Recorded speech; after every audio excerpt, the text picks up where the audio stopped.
impressions of that game seemed like jump in the first, but maybe kind of wore down? Yeah, no question. I thought the same thing. I liked our first a lot. Looked like we were skating good.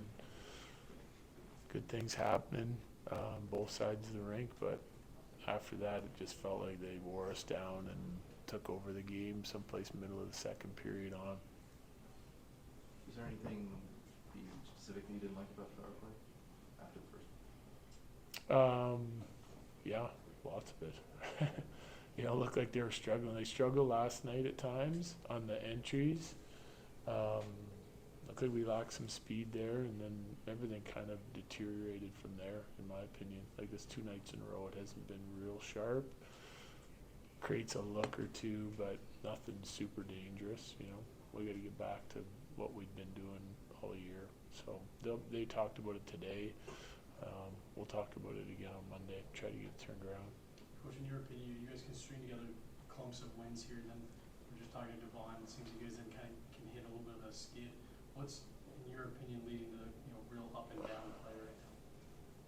Well, I don't know. Like energy, I think is part of it. So if we don't have it, if our top guys aren't like clicking on all cylinders on a nightly basis, it's tough to win.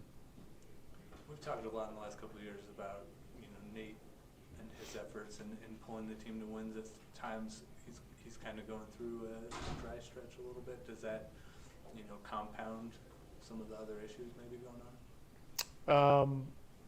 Well, I mean, we're asking them to do a lot, on a nightly basis. Those guys are playing a lot. They're playing all situations. I don't know about dry spell for Nate, hasn't scored in a little bit, but I think he's still been impactful and playing hard. So, but yeah, I mean, it just seems like if it isn't those guys scoring is tough to come by, and you got guys on the other team. We're trying to check against multiple lines with their line, and it's some heavy lifting for those guys right now. So it seems like some nights are running out of gas. Coach, you guys make a big move today, obviously with a teammate that leaves. It's a business, understood. But Yeah. A guy that's been a part of the organization for a while. How does it affect the room, and what's the message that you give to them when a trade like that happens? Well, great kid, hard-working guy. Comes in shape, ready to work, and he's a kid that's grown up with us, right? There's some inconsistencies in his game still. He's still a young player. I think he's got a bright future yet. We trade him for a veteran guy that's got some juice and some energy and a personality that I think can help our room. And so that veteran experience and some of the intangibles that he brings, I think, can help us. So hopefully it's a good trade for both teams. Casey's hot start, and it seems like his production's kind of dropped off here. How do you kind of see his game over the last couple Yeah, I'd say it's got to improve again. Skating, the skate. Like I watch his game, and he's effective when he's skating and churning his legs. We talk about that with a lot of guys, but I don't know if it's an energy thing from him recently or seems to be feeling okay. But I think the offense comes with him. He's such a creative guy and a great playmaker, passer.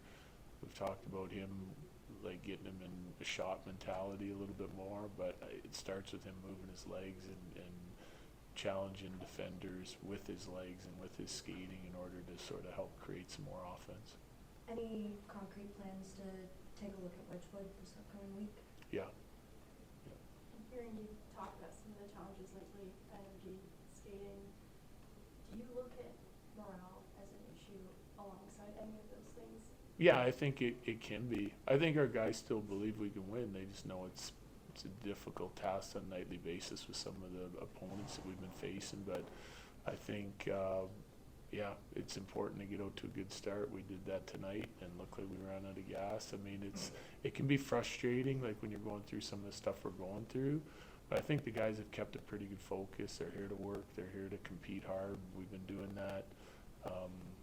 Again, scoring doesn't come easy, and if you fall behind, it can get frustrating for your team. So morale's definitely part of it, but I think you have to reset nightly basis, which I think we've been doing. And talking about that, Nico was saying that there was a lot of miscommunication on the ice. Is that just something for that reset that you just kind of sit down, look at the video, like kind of get an idea of where that miscommunication came in and how to fix that? I'm not really sure exactly what he's talking about, so I can't, I'm sure there's plays when there's miscommunication, right? I think communication can help solve issues on the defensive side of things, especially. A little more talk on the offensive side of it as well. We've been trying to drive that out of our team for quite some time, years actually. Communication in the D zone eliminates confusion, and I think like for the most part, like our D zone coverage has been okay. There's some areas where we get duplicating, and that's where the communication can come into it, and there's open men. Sometimes we survive it, sometimes we don't, but it's an area that improved in segment 2 from segment 1, no question. A lot of areas of our game did. I don't know if they've regressed in segment 3 yet. We're only 3 games in, but or 5 games in now. So it's we'll take a look at the numbers, and like we had a meeting today on Dallas, like some of the things we didn't like in Dallas, some of the things we liked, and how we get to that game for full 60 minutes. That's a challenge right now. Sounded like Minton was gonna get reevaluated tonight. Yeah, he's out week to week. Yeah. Do you have an update on what Shillington's injury is? Shillington is day to day, Wood month to month, Manson week to week. Is it upper or lower for Shillington? Upper.